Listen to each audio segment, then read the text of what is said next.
اور اس کی قوم بنی اسرائیل کو فرعون کے ظلم سے نجات ملی۔ اسی دن موسیٰ علیہ السلام پر تورات نازل ہوئی۔ اسی دن سلیمان علیہ السلام کو بادشاہت ملی۔ اسی دن ایوب علیہ السلام کو سخت بیماری سے شفا ملی۔ اسی دن 10 محرم کو یونس علیہ السلام 40 روز مچھلی کے پیٹ میں رہنے کے بعد زمین میں واپس آئے۔ اسی دن یونس علیہ السلام کی قوم کو توبہ قبول ہوئی اور ان کے اوپر سے عذاب ٹلا۔ اسی 10 محرم کو حضرت عیسیٰ علیہ السلام کی پیدائش ہوئی۔ اسی 10 محرم کو حضرت عیسیٰ علیہ السلام کو اپنے دشمنوں سے نجات ملی۔ اسی دن دنیا میں پہلی رحمت کی بارش نازل ہوئی، اور اسی دن قریش خانہ کعبہ پر نیا غلاف ڈالتے تھے، اور اسی دن ہی نواسہ رسول جگر گوشائے بطول فاطمہ رضی اللہ عنہ کو میدان کربلا میں شہید کیا، اور اسی دن قیامت قائم ہوگی۔ شیخ الوظائف نے میدان کربلا میں حضور نبی کریم صلی اللہ علیہ وسلم کے گھرانے کے تمام شہداء کے مقدس نام پڑھے اور مجمع کے ساتھ مل کر ان کی خدمت میں درود پاک کا ہدیہ پیش کیا۔ آئے میں آپ کو حضور کے گھرانے کے کون کون سے افراد شہید ہوئے تھے ان کا نام سنتے جائیں اور ان پہ درود پڑھ کے ان کو ہدیہ دیتے جائیں۔ میں سارے نہیں، صرف جو حضور کے گھرانے میں جو شہید ہوئے تھے میں ان کا نام آپ کے سامنے بیان کرتا جاتا ہوں، اور آپ درود پاک کا ان کو ہدیہ دیں۔ نمبر 1 سیدنا حسین ابن علی۔ نمبر 2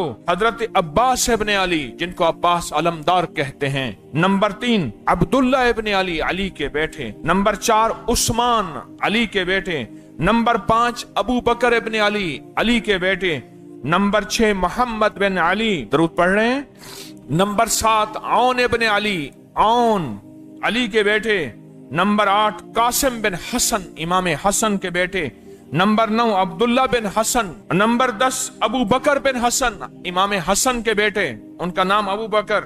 نمبر 11 علی بن حسین جو علی اکبر کے نام سے مشہور ہوئے، ان کا اصل نام علی بن حسین تھا۔ نمبر 12 عبداللہ بن حسین جو علی اصغر کے نام سے مشہور ہوئے۔ اللہم صلی علی محمد و آل محمد۔ عبداللہ بن حسین جو علی اصغر کے نام سے مشہور ہوئے۔ نمبر 13 جعفر بن عقیل، عقیل کے بیٹے، بنی ہاشم کے شہداء۔ اور نمبر 14 عبد الرحمن بن عقیل، عقیل کے بیٹے۔ نمبر 15 عبداللہ بن عقیل۔ نمبر 16 محمد بن ابی سعید بن عقیل۔ نمبر 17 عبداللہ بن مسلم بن عقیل۔ نمبر 18 محمد بن عبداللہ بن جعفر۔ اور نمبر 19 عون بن عبداللہ بن جعفر۔ سے باندھا جاتا ہے۔ کہتے ہیں اللہ نے اپنا گھر دیا ہے۔ 26 محرم کو یہ نقش میں نے لکھا اور کہاں لٹکایا؟ درخت پہ لٹکایا۔ اس کو لکھنے سے پہلے 40 بار سورۃ توبہ کی آخری 2 آیات پڑھ لیں، باوضو ہو جائیں، قبلہ کی طرف ہوں۔ جب 26 کو لکھیے گا قبلہ کی طرف ہوں۔ زعفران سے لکھیں، زعفران نہیں ملتا زردے کے رنگ سے لکھیں، زردے کا رنگ نہیں ملتا جو قلم جو پین موجود ہے اسی سے لکھیں تو بھی تاثیر ہے۔ اور جتنا گڑ گڑا کے لکھیں گے، جتنا خشوع سے لکھیں گے اور جتنا یقین سے لکھیں گے، اصل یقین ہے۔ آئیں اس یقین کو حاصل کرنے کے لیے درود پڑھتے ہیں، اور دل کی گہرائیوں سے پڑھتے ہیں، اور اندر کے در سے پڑھتے ہیں، اور اتنا پڑھتے ہیں کہ نہ تھکیں، اتنا پڑھ